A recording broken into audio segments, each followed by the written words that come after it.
మీకు ఎరికే, మనోడెవడో మందోడెవడో మీకు ఎరికే, మాకు వెళ్ళకపోవచ్చు ఇక్కడ కూర్చుంటే. కానీ మీరు బస్తీలో మీకు ఎవరు మనకి వేస్తారు బరాబర్, ఎవరు వేయరు, మీకు మాకంటే ఎక్కువ మీకు తెలుస్తుంది. జర్ర మీరు మనసు పెడితే వారం రోజుల లోపలనే 17 తారీఖు లోపలనే సగం యుద్ధం మీరు గెలిచినట్టే. కరెక్ట్గా పనిచేస్తే సగం యుద్ధం ఇప్పుడే గెలిచినట్టు మీరు గట్టిగా మనసు పెడితే. జర ఏదో రొటీన్ పని అనుకోకుండ్రి, ఇంటింటికి పోవాలి, కూర్చోవాలి, ముచ్చట పెట్టాలి. మన వాళ్ళకి అలవాటు ఏముంటుంది అంటే ఇట్లా ఒక పాంప్లెట్ పట్టుకుంటారు, పట్టుకొని ఇట్లా పోకుండా ఇట్లా ఇళ్ళకి వేసి వెళ్ళిపోతారు అంతే. ఇట్లా వేసి ఇళ్ళకి వెళ్ళి ఆడెవరైనా తల పెట్టుకున్నాకో ఆ త్వరలోకి వెళ్ళి కిందికి వెళ్ళి ఇట్లా నూకుతారు, లోపలికి నూకి అవతల పడతారు. ఇక తర్వాత మళ్ళా మనం పట్టించుకోం. ఇక ఎక్కడైనా ముస్లిం ఇల్లు ఉందనుకో ఉర్దూ పాంప్లెట్ చూసుకొని ఉర్దూ పాంప్లెట్ నూకుతారు, అవతల పడతారు. గట్ల నడవది. ఇప్పుడు మనం ఏంటంటే మనం అధికారంలో లేము. అవతలోడు అన్న బ్రహ్మణన్న చెప్తున్నాడు 17 ఆఖరి డేటు, కానీ 14th నాడే పరిశీలన ఉంది. అంటే మనం ఆదివారం లోపలనే పూర్తి చేసుకోవాలి. మీరు ఎట్లాగో బూత్ కమిటీలు వేసుకున్నారు, సంతోషం.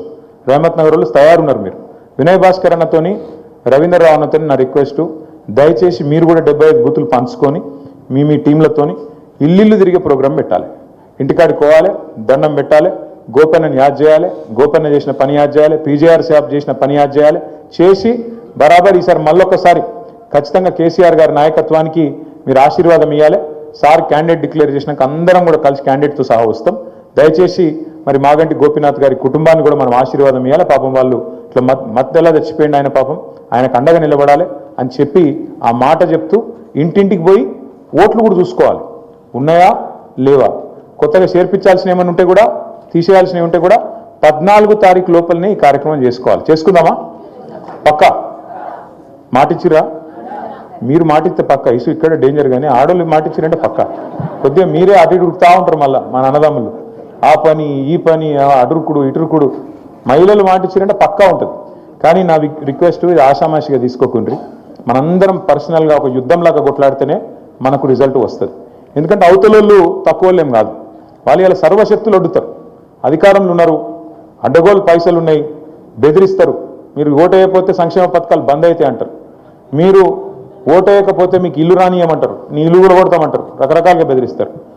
మాట్లాడేది మాట్లాడాలి, చేసేది చేయాలి. ఎందుకంటే ఆ లోపల పోయినాక ఓటు వచ్చేది ఎవరికి తెలియదు, బ్రహ్మదేవునికి కూడా తెలియదు.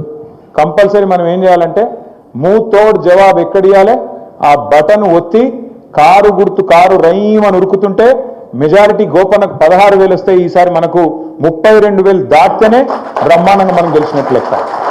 పోయినసారి కూడా హైయెస్ట్ మెజారిటీ వచ్చింది మనకు మొత్తం జూబ్లీహిల్స్ ఎక్కడ